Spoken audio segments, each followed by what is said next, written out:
बाजार की एक सड़क पर माघा माई रोजाना की तरह अपनी छोटी सी टोकरी लेकर मीठे पक्के अमरूद बेच रही थीं। उनकी दो बेटियां थीं, दोनों ही हीरे जैसी निखरी हुई। बड़ी बेटी नंदिनी सिंह मुल्क की सरहद पर फौज में अफसर थी। छोटी साउत्री सिंह इसी शहर की डिस्ट्रिक्ट मजिस्ट्रेट यानी डीएम थी। माघा माई अपनी बेटियों पर बहुत नाज करती थीं। जब भी कोई पूछता, आमा आपकी बेटियां क्या करती हैं, तो उनका सीना फख्र से चौड़ा हो जाता। वो कहते, एक मुल्क की हिफाजत करती है और दूसरी जिला की। मगर माघा माई आज भी कभी कभी बाजार में अमरूद बेचने बैठ जाते, मगर अपनी बेटियों को कभी बताती नहीं थी। सब कुछ ठीक चल रहा था। अचानक एक इंस्पेक्टर, जिसका नाम अरवन चौधरी था, अपनी बुलेट मोटरसाइकिल पर वहां पहुंचा। उसने अपनी बाइक सड़क किनारे रोकी और सीधा माघा माई की टोकरी के पास खड़ा हो गया। अरवन ने टोकरी में से एक अमरूद उठाया और कुछ कहे बगैर मुंह में डाल लिया। माघा माई थोड़ी शर्माई और बोले, साहब अमरूद मीठे हैं, चाहे तो तोल दूं। अरवन ने तकब्बुर से कहा, हाँ हाँ दे, 1 किलो। माघा माई ने कांपते हाथों से अमरूद तोलकर प्लास्टिक में दे दिए। अरवन ने पैकेट लिया, फिर एक अमरूद निकालकर फौरन सामने काटकर खाने लगा। कुछ देर चबाने के बाद उसने मुन्ना बनाकर कहा, हो ये क्या बीचा है तूने, बिल्कुल बेजायका। फिर गुस्से से बोला, तेरे अमरूद का एक दाना भी मीठा नहीं, तूने मुझे बेवकूफ बनाया है। और सुन, मैं 1 रुपया भी नहीं दूंगा, समझी। माघा माई ने हिम्मत करके हाथ जोड़े और कहा, साहब मेहनत करके लाए हैं, कुछ तो पैसे दे दीजिए। ये सुनकर अरवन का गुस्सा और बढ़ गया। उसने झट से टोकरी का बोझ उठाया और सड़क के दूसरी तरफ जोर से फेंक दिया।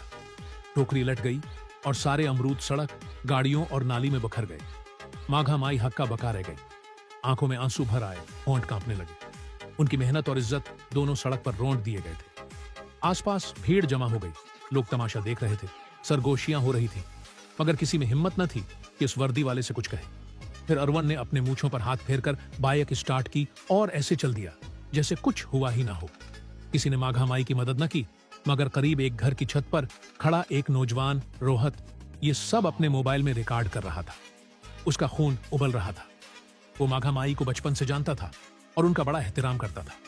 रोहत ने वीडियो रिकॉर्ड करना बंद किया और सोचा कि उस वीडियो का क्या किया जाए। उसे मालूम था कि माघा माई की एक बेटी फौज में है। उसने कहीं से उनका नंबर निकाला और फौरन वो वीडियो नंदिनी सिंह के व्हाट्सएप पर भेज दी और नीचे छोटा सा पैगाम लिखा, नंदिनी दीदी, बाजार में आपकी मां के साथ ये हुआ, देखें। हजारों किलोमीटर दूर बर्फीले पहाड़ों के बीच बॉर्डर की एक चौकी पर नंदिनी अपनी राइफल साफ कर रही थी कि इसी वक्त उसके फोन पर व्हाट्सएप का मैसेज आया। उसने वीडियो चलाई। जैसे ही वीडियो आगे बढ़ी, नंदिनी का रंग फीका हो गया। उसकी प्रस्कोन आंखें गुस्से से लालसी हो गई। जब उसने देखा कि अरवन चौधरी ने मां की टोकरी उठाई और फेंक दी, तो इसके हाथ कांप उठे। मां ने अपनी पूरी जिंदगी उसे और उसकी बहन को पालने में लगा दी थी। आज वो सड़क पर बेबस रो रही थी और लोग तमाशा बना रहे थे। फौजी होने की वजह से नंदिनी के अंदर का जज्बा जाग उठा। वो चाहती थी कि फौरन वहां जाए और उस इंस्पेक्टर की वर्दी छीन ले। उसने दानत पैसा और तेज सांसें ली। फौरन वीडियो अपनी छोटी बहन डीएम साउत्री को फॉरवर्ड कर दी और फोन कर दिया। साउत्री उस वक्त अपने दफ्तर में एक अहम मीटिंग में थी। उसने नंदिनी का फोन देखा, मीटिंग रोककर फोन उठाया और पूछा, हाँ दीदी, सब ठीक है। नंदिनी की आवाज में गुस्सा और दर्द साफ था। मैं आ रही हूं, छुट्टी लेकर मैं उसे नहीं छोड़ूंगी। साउत्री ने नर्म आवाज में कहा, नहीं दीदी, आपकी जरूरत मुल्क की सरहद पर है।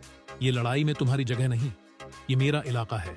मैं ये लड़ाई कानूनी तौर पर लड़ूंगी।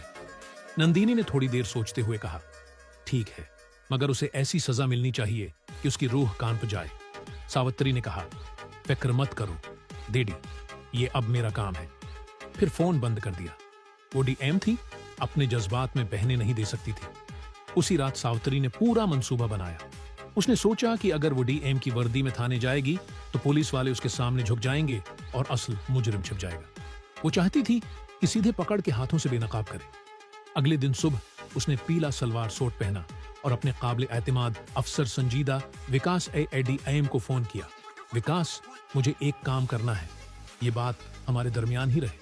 विकास ने कहा, जी मैडम, हुक्म कीजिए।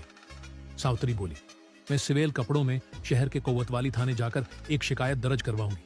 मैं चाहती हूं कि आप 2 घंटे बाद एसपी, डीएसपी और बाकी बड़े पुलिस अफसरान की टीम के साथ थाने पहुंच जाएं।